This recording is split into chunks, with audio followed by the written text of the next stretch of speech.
So I'm here with Alison May, my dear friend from Wilderness Safaris. Thank you so much for being here with me today. Pleasure. It's great to see you. I think the last time we were together was in Vegas at Virtuoso Week. Is that right? 2019? Indeed. Yeah, that's right. Yeah. It was fun. Oh my gosh. It feels like an eternity ago. It does. It does. And such a different life. Yes. Yeah. Well, hopefully we'll be there again soon. I am looking forward to it. Yes. We so, will. Alison, tell us a little bit about your background and your relationship with Africa.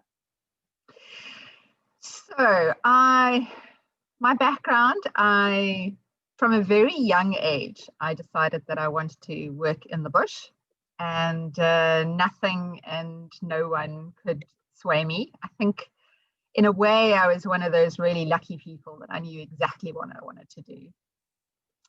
And so I studied nature conservation, and then I did a BTech nature conservation degree and ended up moving to KwaZulu-Natal in South Africa and worked in different game reserves. I did lodge management and then ended up in Umfolozi Game Reserve in northern Zululand for 16 years. And it's just such a different life and to live in a game reserve. And, it's a small community and you've got elephant walking past your office, and it's just, and then in 2011 decided to move back to Cape Town. I was born and bred in Cape Town and moved back to Cape Town, and then 2012 I joined Wilderness Safaris and have been with them ever since. Yeah. That's wonderful. I can't imagine, being in your office and being like, oh, there goes an elephant. Yeah. Another day. It was. It's like my colleagues now that work in the lodges in the various different countries. That's exactly what they experience. And it really is a very, very special time to be in the bush and to work and live there. Very, very special. Yeah. I've only been on safari once, and it was with the South African Tourism Board. We went to Kruger, and honestly, when I describe it to people, I say it's one of those times where I had to remind myself to breathe because it was just so majestic. Yeah. You're watching, a group of lions, a pride of lions just laying there, like, taking in the sun, and it just felt so reverent. Yeah, it is. It's really something to behold and to experience, and it's very difficult to describe because it's so emotional, and it's soulful, which leads me on to a poem a musing that I wrote. So Wilderness Safaris does these social media spotlights on, and during the pandemic last year, we had various different subjects, one of them being poems. And they said, to any employee, do you want to write a poem about how you feel? And we had just gone into severe lockdown, a very strict lockdown in South Africa. And my solace, my regeneration for myself is going into the bush. So I live and work in Cape Town at the moment, which is not too shabby, but I love the bush. So I wrote this musing. Africa is more than just a place. Beware, you will lose your heart and soul to her. She is indescribable in her beauty, enchanting, reverent, and provokes unbridled joy. The element of danger is always present. She doesn't ask for anything but balance, harmony, and she offers everything in return. Crystal clear waters, immeasurable space, sensory overload, only because our senses are dulled by the city. The sounds of stillness, hippos chewing, hyenas giggling, cicadas chirping, wild dogs chattering, the early dawn call of Franklin, the smell of sage close to camp, of elephants in must, the earth after rains, colors too many to describe, astounding in her beauty. Africa sells herself each and every time. I don't. I share her soulfulness, hoping with every fiber of my being that you'll allow her in to be captivated, inspired, and to share her with others too. So that's what Africa means to me. That's beautiful. Thank you so much for sharing that. Oh, I almost like teared up a little bit. That's beautiful. But it's so true. It's just really put Africa in words, and it's just gorgeous. Thank you for sharing. Thank you. So, Alison, tell us a little bit about your company and what you specialize in. So, Wilderness Safaris is, I like to describe Wilderness Safaris as a conservation company disguised as a tour operator. And why? Because the environment and conservation is at the heart of what we do. Our tagline is, our journeys change lives, and they do.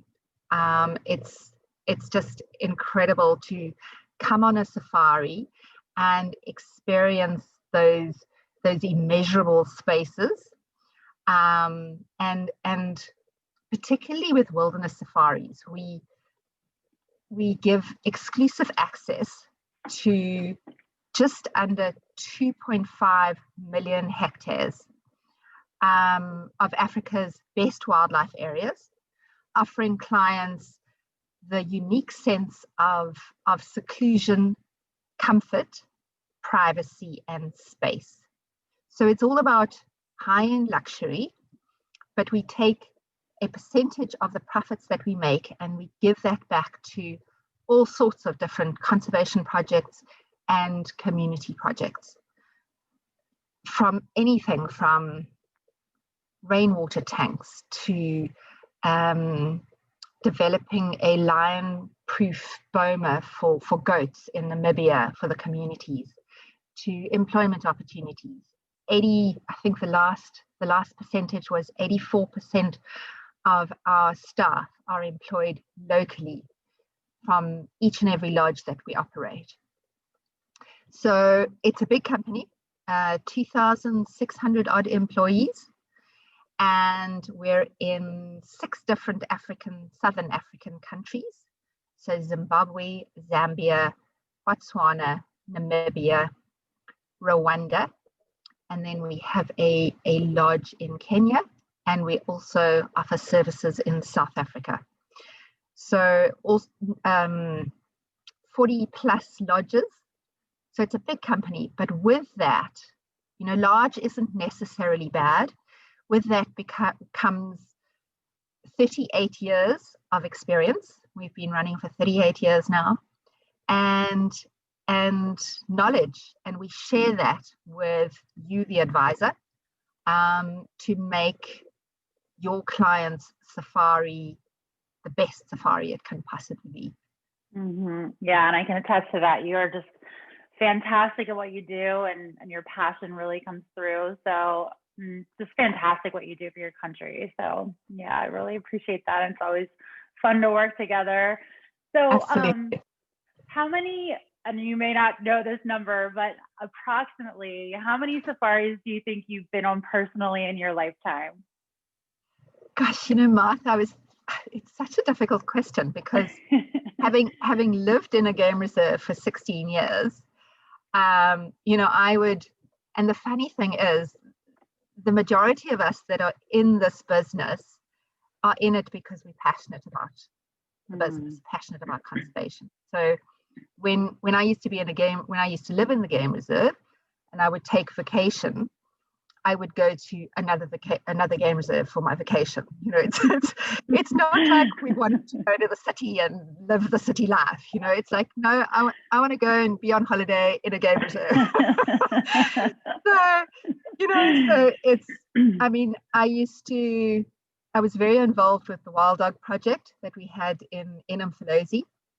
Very successful reintroduction project it started in 1997 and it was still going in 2011 when I left. And I used to assist with research and monitoring of the wild dogs and doing identikits and learning who belongs in the different packs. So we could, because your South African reserves are fenced. So all South African reserves are fenced. And because there's a fence, there has to be some sort of management. The smaller the game reserve, generally, the more intensive the management. Because you've got this area that's fenced, so animals can't move freely at will. And you've therefore got to, have sort of hands-on management. So I was very involved in that wild dog project, amongst others. And, so when I'd finished working, I would go on a game drive and, and look for the dogs because the alpha male and female were coloured. With wilderness safaris, I now take hosted agent fams like yourself. We did a departure lounge only fam in 2018. And I lead those safaris. So, that's 15 plus. So yeah, it's difficult to say when you've lived in a game reserve. And, sure. And that's your life, Well, and I will say, you're doing the right thing when you take vacation and go basically to another similar place that you work at. Like exactly. That's a testament. Yeah, no, exactly. So this might also be another hard question, but tell me about one of the most incredible experiences you've had in the bush. Sure, there are a couple. I won't lie, but when you go on safari, you have a qualified guide with you, and one of the activities that you do is a game drive, obviously. And the guide will, when you first arrive and he wants to get to know you, he'll ask you where you're from and whether you've been on safari before and perhaps where you've been. And they generally ask, what animals would you like to see? And so with my background, and I like to tease my colleagues and the guides, I will always pipe up from the back and say, I want to see pangolin. Now, pangolin they're very secretive. They're very, very hard to spot. You hardly ever see them.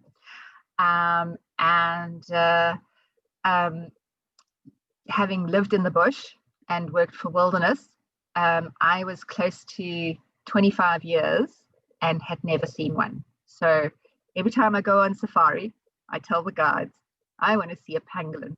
And they always laugh because, they know how difficult that is.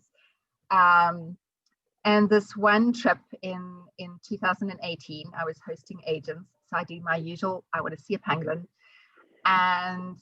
And he said, well, I've been guiding for also 25, 30 years, and I've never seen one. And then the next day, we got a radio call from the research people that are in our Abu concession in Botswana. And they said, we've just had a sighting of a pangolin. So we flew in the cruiser to this sighting, because obviously animals don't stay, in the same place for very long. And we managed to see one, and it was just the most incredible experience. Having longed to see that for 25, 27 years, and finally to get to see one, it was just, and now, all my agents know about pangolins as well, because that's what I always want to see. So that was probably one of my best highlights. Yeah. And I still now go on safari and I say, I'd still like to see another pangolin. And maybe a pangolin and a baby, You just keep raising that bar. Yeah.